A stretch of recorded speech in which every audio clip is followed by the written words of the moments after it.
So there are two interior architecture firms. Both deliver the same outcome.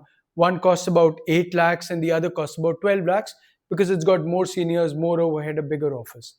Should the client pay 4 lakhs more? Of course not. And if the pricing starts from costs, then there is some version of this issue, this logical error in your quotes right now.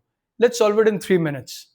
First, let's talk about cost plus. Cost plus sounds incredible on paper, doesn't it? You calculate the cost, you add the overhead, you add the margin, and it's done. You've got a number and it's rational, measurable, and protects profit. But it's good at only one job, and that's at answering, can we deliver this particular project in a profitable manner? But there's a limitation that changes everything. Cost plus is ultimately built on top of the economics of the firm, of the supplier, not the economics of the customer. The client's value for the service may be identical whether the cost is 8 lakhs or 12 lakhs.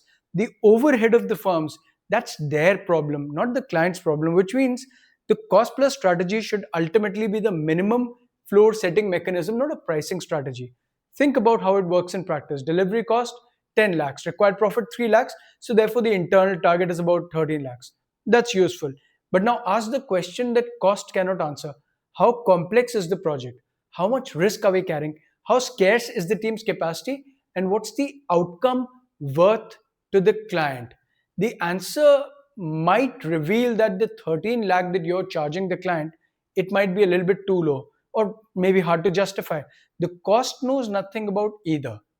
And if you dig deeper, there's a secondary danger hiding as well.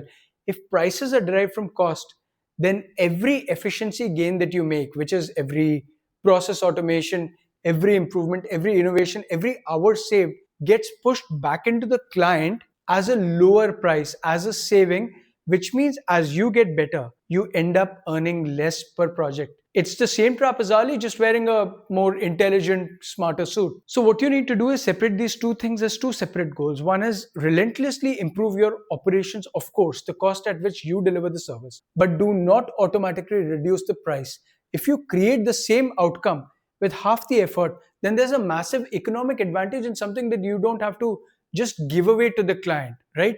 The principle is know your cost, but never confuse your cost with your value. However, there's another trap hiding right under. If you tell the client that, hey, I'm going to charge you 15 lakhs, and the client says, sure, let's sign, it would feel like a win to you, right? But you may have accepted all the uncertainty in the project as well. In the next episode, we'll talk about this. We'll talk why fixed fee isn't really a pricing strategy, it's more of a gambling bet, and how to make sure that you win this gambling bet. Thank you.